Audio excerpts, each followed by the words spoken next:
Depuis plusieurs vidéos maintenant, je vous cache des petits indices concernant un projet que je vais lancer en 2023 et j'en ai même parlé dans ma vidéo bilan 2022 sans énoncer réellement ce que c'était. Et si je vous tourne cette vidéo aujourd'hui, c'est pour vous expliquer le projet. Vous expliquer pourquoi est-ce que j'ai décidé d'écrire un livre, comment est-ce que tout ça s'est fait, où est-ce que j'en suis aujourd'hui, quel va être le sujet principal et pourquoi pas parler même de la date de publication. Avant toute chose, il faut un petit peu commencer par l'idée. Qu'est-ce qui m'a pris d'écrire un livre? Parce que pour ceux qui ne le savent pas, un livre, en moyenne, ce que je veux, moi en tout cas, rédiger, tourne entre 200, 250, voire 300 pages. Ce qui représente pas loin de 50 000 à 75 000 mots, donc c'est un travail qui est colossal. C'est plusieurs dizaines, parfois centaines d'heures, entre la création du sommaire, la création et la rédaction du fil rouge, la création des chapitres, et la relecture, la mise en forme et la correction. Et finalement, quand on a un business, tout ce temps qu'on alloue à la création d'un bouquin, c'est un temps qu'on n'alloue pas forcément au développement de notre business. Littéralement, on peut se dire qu'en écrivant un livre cette année en 2023, je passe à côté de plusieurs dizaines de milliers d'euros. Et pourtant, c'est un projet que j'ai quand même décidé de mener. Et la raison, elle est toute simple, c'est que j'ai une affinité assez particulière avec les livres. Et cette affinité, elle date pas d'il y a 10 ou 15 ans, elle est assez récente en réalité, elle date d'il y a quelques années. Pourquoi? Parce que j'ai jamais eu une grande histoire d'amour avec les livres. Le premier bouquin que j'ai lu, c'était à l'âge de mes 20 ans. Avant ça, les seuls livres que j'avais lus, c'était ceux qu'on nous demandait de lire au collège ou au lycée, notamment Les Fourberies de Scapin, qui reste juste ici dans un coin de ma tête. Et le premier livre que je lis en dehors de l'école, eh bien c'est mon premier livre business. C'est Tout le monde n'a pas eu la chance de rater ses études d'Olivier Roland. Et ce livre, non seulement il m'a ouvert les yeux justement sur un petit peu la façon par défaut de vivre, le fait de créer une entreprise au service de sa vie, mais surtout il m'a fait ouvrir les yeux sur le pouvoir des livres. Toutes les compétences et les connaissances qu'on pouvait enseigner dans un bouquin qui peut se lire en quelques heures. Et à partir de ce jour-là, il y a beaucoup de choses qui ont changé pour moi. J'ai commencé à entreprendre, j'ai continué à lire sur le business, sur l'entrepreneuriat, sur l'investissement, sur le développement personnel, et c'est depuis cette date-là ma source de formation numéro 1. C'est quelque chose non seulement que j'aime de par ce que ça transmet, de par les connaissances qu'on peut apprendre et qu'on peut lire dans un livre, mais aussi de par le moment et le temps qu'on passe. Je trouve que les bouquins, notamment les bouquins papier, ont quelque chose d'assez particulier parce qu'on passe un vrai moment déconnecté des écrans, des réseaux, et c'est quelque chose que je trouve très intéressant. Ce qui me pousse du coup depuis plusieurs années à moi aussi vouloir écrire mon propre livre. Le problème, c'est qu'écrire un livre, comme j'en parlais précédemment, c'est quelque chose qui est long et fastidieux.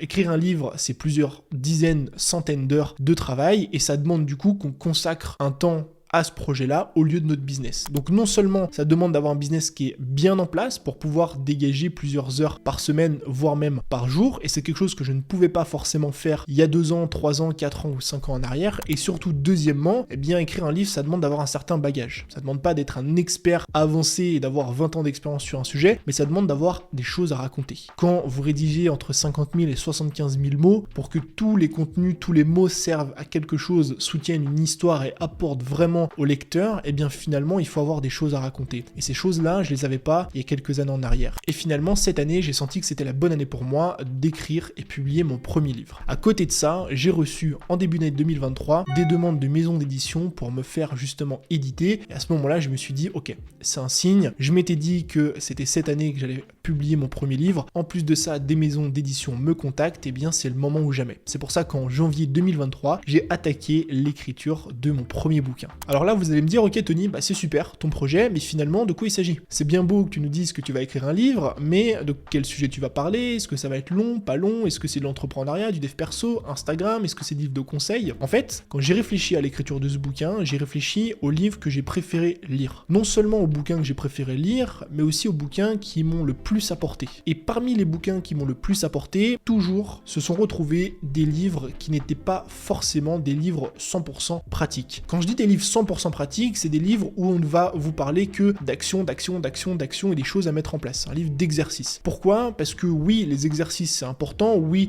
les conseils, les tactiques et les stratégies ça compte, mais finalement, au fil des années, je me suis rendu compte que la partie mindset, l'aspect philosophique, l'aspect idéologique des éléments est tout aussi aussi importante que la partie stratégique. Et donc j'ai pas voulu faire un bouquin déjà sur des sujets spécifiques comme Instagram, YouTube ou d'autres sujets. J'ai voulu faire un bouquin plus généraliste sur l'entrepreneuriat et notamment sur le business en ligne, mais j'ai surtout voulu faire un bouquin qui allait, en tout cas je l'espère, changer réellement votre vie. Changer votre vie d'un point de vue philosophique, essayer de vous faire changer d'idée, voir les choses autrement en ce qui concerne le business en ligne et aussi d'un aspect stratégique pour pouvoir vous permettre de développer votre business de la meilleure façon possible. Et donc c'est comme ça que je me vois écrire ce bouquin. En ce qui concerne le sujet plus précis, le titre ou même le sommaire, malheureusement je vais pas pouvoir vous en parler aujourd'hui parce qu'on est qu'aux prémices et au début, mais je vous rassure, je vous ferai des vidéos d'update dans les semaines ou plutôt dans les mois à venir. Il nous reste 2 éléments à voir. Le premier, c'est où est-ce que j'en suis actuellement. Je vous le disais précédemment, c'est un projet que j'ai démarré en début d'année. Actuellement, on est en mai, donc ça fait quasiment 4 mois que j'ai démarré. Est-ce que le livre est terminé? Pas du tout.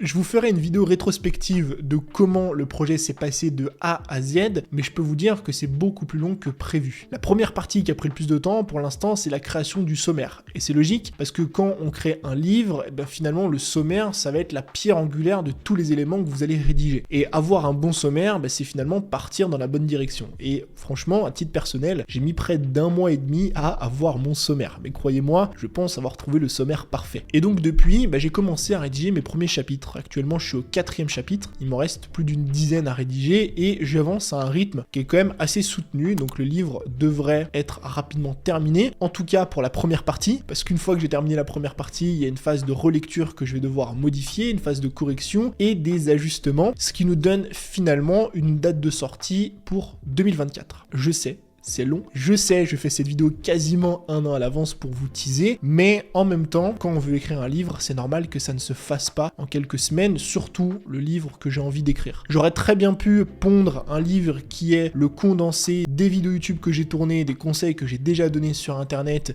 qui tiennent en 90 pages et j'aurais passé 1 semaine à le rédiger. C'est absolument pas ce que je veux faire. J'ai envie d'un livre qui sorte un petit peu du lot, un livre avec des concepts qui sont différents, que j'ai peu ou pas abordés ailleurs, pour vraiment amener une vision nouvelle sur ce que vous faites aujourd'hui. Et tout ça, forcément, ça prend du temps, le livre risque d'être assez conséquent et donc ça ne peut pas sortir dans les semaines qui arrivent. Mais en tout cas, voilà, je voulais faire cette vidéo parce que je trouvais que c'était cool de vous partager un petit peu ce projet que je garde en moi et dont je ne parle pas sur Insta, YouTube ou d'autres plateformes parce que justement, je voulais un petit peu garder la surprise. Maintenant que c'est dit, je pourrais continuer notamment sur Instagram à en parler et à continuer à vous partager les avancées du livre et je pense que je pourrais vous mettre à disposition quand je serai plus avancé d'ici la fin d'année ou peut-être après l'été, des premiers chapitres à lire en bêta testing pour avoir des retours et pouvoir améliorer comme ça le bouquin. En tout cas, je suis très content d'avoir fait cette vidéo, j'espère qu'elle vous aura plu. N'hésitez pas à mettre juste en dessous en commentaire vos questions ou réflexions sur l'écriture du livre. Pourquoi pas, j'en ferai une vidéo YouTube où je répondrai à ces mêmes questions-là. En tout cas, je vous remercie, je prendrai le temps de lire tous vos commentaires. C'était Tony, je vous dis à très vite.